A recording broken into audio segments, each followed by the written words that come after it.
월급이 나오잖아요. 월급이 나오는데 제 월급이 북한에 있을 때는 제가 부국장을 했는데 부국장 월급이 원래 2,700에서 3,000원이에요. 북한 돈으로.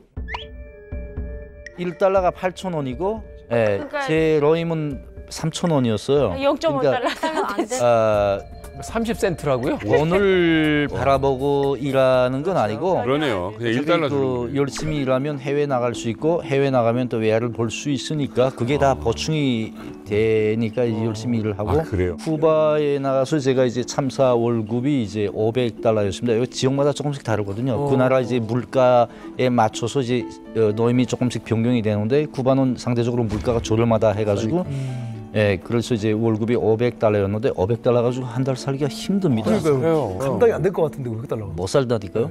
그러다 보니까 이제 하지 말라는 짓을 약간씩 하죠.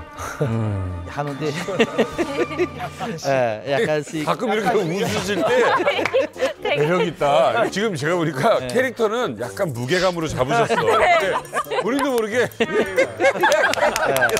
웃으시는 거야. 어이가 없으신 웃음이죠. 이제 더 웃기는 건 뭐냐면 이제 우리 외교관, 외무성에서 파견한 외교관들 같은 경우에는 그래도 이제 국가가 임대료금을 다 주고 대사관 이제 무슨 유지비 같은 거 우리가 걱정을 안 합니다. 그러나 이제 외화벌이 일꾼들 같은 경우에는 노임을 안 줍니다. 딱 기준 노임은 넌 얼마다라고 제정만 해주지 노임을 안 주거든요. 네가 벌어서 네 노임은 네가 충당해라. 그리고 이제 상납금이라고 이제 표현을 하는데 북한에서는 상납금이라고 하지 않고 계획분이라고 합니다. 계획분. 일당 그저 1년에 한 2만 불에서 많게는 5만 불까지가 되죠. 물론 이제 내적 소위 말해서 내적 말씀이라는 게 있습니다. 정말 그 대외 공개하지 못하는 험악한 그런 말씀드리려고 하는 그런 게 있는데 그걸 이제 우리가 접수해서 보면 정말 그 해외 나가서 돈 번다는 놈들이 돈 벌어서 이제 나라에 충성한다는 거 말로만 하지 실제 그 도움이 안 된다. 이것들이 나가서 장사를 하면서 우리 대적 이미지가 나빠지고 내 권위가 떨어지고 이거 절대 못하게 하라고 말은 하거든요. 그러면 상납금 제도를 없애야 되잖아. 그렇죠. 그러니까. 못하게 하고. 그러면 그 말씀을 이제 대외에 공개할 수 없는 말씀이다 보니까 이제 일부 그 고위급들에만 전달을 합니다. 그럼 이 사람들을 밑에다 야, 우리 파견된 단위들 상납금 이제부터 그만두라고 해. 이렇게 되는 게 정상인데 이게 아니고 야, 걸리면 죽어. 걸리면 네가 책임져야 돼. 절대 불법 외화벌이는 하지 마. 하고 뒤끝에다가 근데 이달 그 계획은 며칠 날까지 꼭 보내와.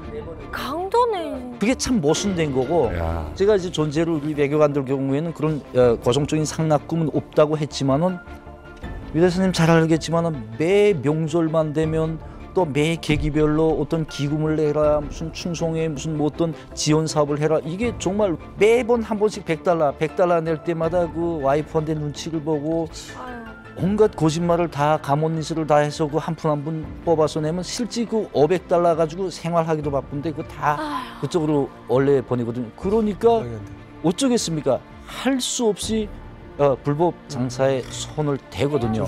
그렇게 보면 결국은 이 불법 장사의 배경엔 누가 있냐? 김정은 정권이 있는 거죠. 그러네요.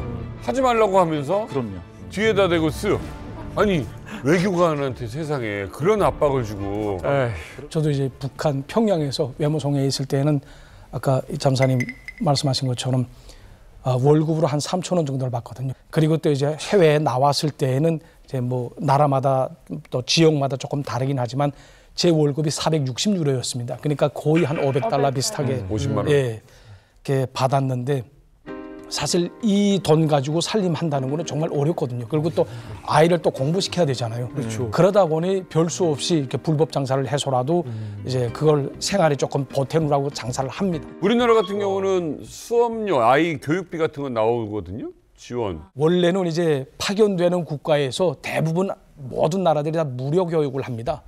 그러다 나니까 이제 원래 그 나라의 학교를 다니라는 게 원칙인데 저희 같은 경우에는 이슬람교 국가 아닙니까? 그러니까 이 학교에 이제 중고등학교를 다니게 되면 성경 공부를 따로 해야 돼요. 그러니까 북한에서는 그거 하면 안 되는데. 절대 이걸 못 하거든요. 그러니까 별 수 없이 국제학교에 보내야 됩니다. 그러네요. 월급 가지고는 되지도 않습니다. 어마어마해요. 전 세계 어디를 가거나 그러다 가난한 나니까 나라이고 또 국제학교는 엄청나게 비싸요. 그러니까 별 수 없이 불법 장사를 하게 되는 거예요.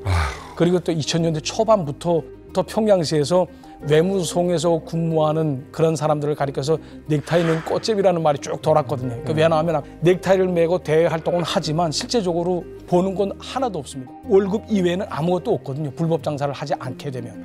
예, 그러다 보니 이제 다른 사람들이 특히나 이제 무역 활동을 하는 그런 분들이 저희들 보고 넥타이 맨 꽃제비라고 이렇게 막 흉을 보거든요.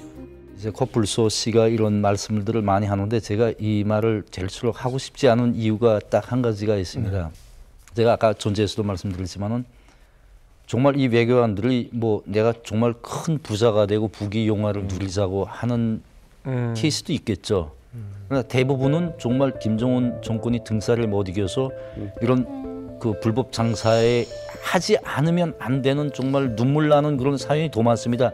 이게 제가 여기서 다 털면 우리가 두고 온 동료들이 그러니까 어떻게 살아가겠습니까? 그러네.